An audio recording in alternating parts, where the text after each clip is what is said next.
Alright, so in the last video I created example.com, right? But I told you that there's a twist into it. So for that I'll go to databases, or rather I need not go to databases. I'll go to the dashboard. I have my MySQL console here. So inside MySQL console, in the previous video what I had done was I just went to the MySQL console and I just showed you everything. So I'll be just retyping the command again so that you can see what I'm doing. I'll type show tables. So what this command will do is it will show me all the tables that are there. Okay, it's still connecting. Okay, so let it connect first and then we can.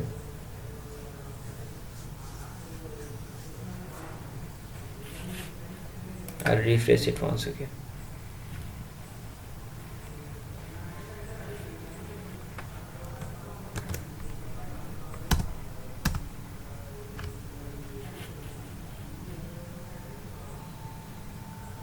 Okay, so I'll do show tables. This should show all the tables that are there in the database, right?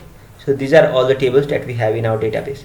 And in the Django admin panel, this sites panel, the data inside this panel is inside Django underscore site database. So if I write this SQL query, select star from Django underscore site, then you will see that we have two values. The first one is www.crowdordering.com and the second one is example.com that we deleted first and then created again. Two things you will see here is that the ID, right? So this is the main thing that we are concerned with here. The ID is the main thing in this database. We cannot see the ID in the admin panel because if you want it to be seen, I can make it happen, but I would need to make some changes in the code. I might do that later according per your request. So right now our main concern is the ID, right? And where are we using it? So we are using the ID. Let me go to the Python Anywhere dashboard. Yeah. So I'll go to my crowd by directory. I'll go to votings and crowd by. Our main settings folder is crowdorders.py. So I'll click on crowdorders.py. We see a site ID equal to 5 is being used here, right? And the site ID of www.crowdordering.com is 5. So that's why every time we get an email from Mailgun, this site ID would make sure that it is www.crowdordering.com. If I show you one of my emails that I received from Mailgun, so I'll go to my Gmail account.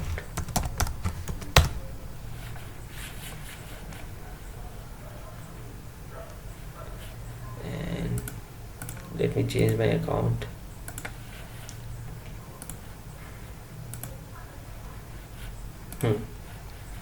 So in this account, initially the site ID in crowdorders.py was different.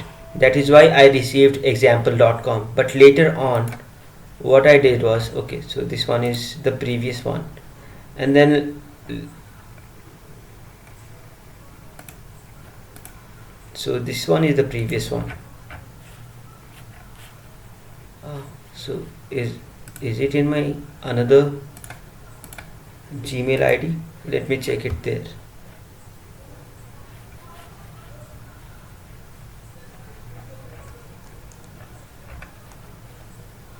CrowdByT. So this is the website. This is the email that has been sent by Mailgun. So in the first one, it was example.com, but in the second one, it is crowdordering.com, right? So this is how it became possible. I changed this site ID from there was the number of previous site ID was 3 or something, and then after that I deleted it. The number keeps on increasing. The more you add the data, the more the number of ID would be increasing. So if I delete this example.com and if I add it again, the ID of it would be 9 because it would add 1 to it. So I'll just show it to you. So currently you see that its ID is 8, and if I delete it again, let's say I deleted it again, I'll delete it, I'll go and delete it. Okay, so I deleted it. Now if I add a new one, I'll again name it example.com. Example.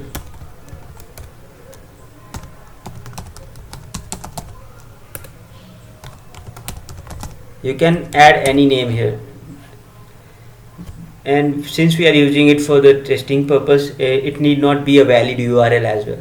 But if you are using it for development and production purposes, then you need to add valid URL in the domain name, and in the display name you can add any name that you want to be displayed.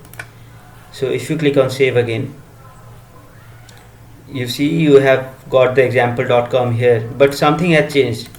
If I again run this command, select star from Django site, its ID is changed, it is 9, right? So I think you should understand what's going on right now.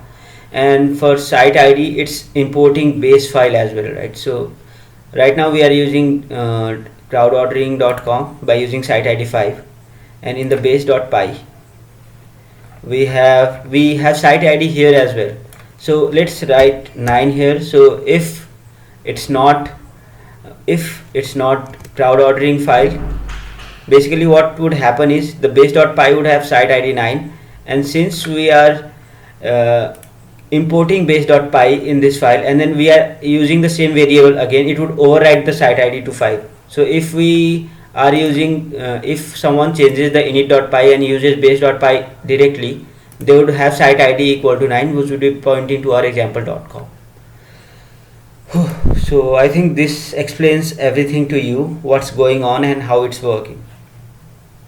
And if you still have some doubt, let me know. I'll make sure that you understand it and you are able to make your video. Thank you.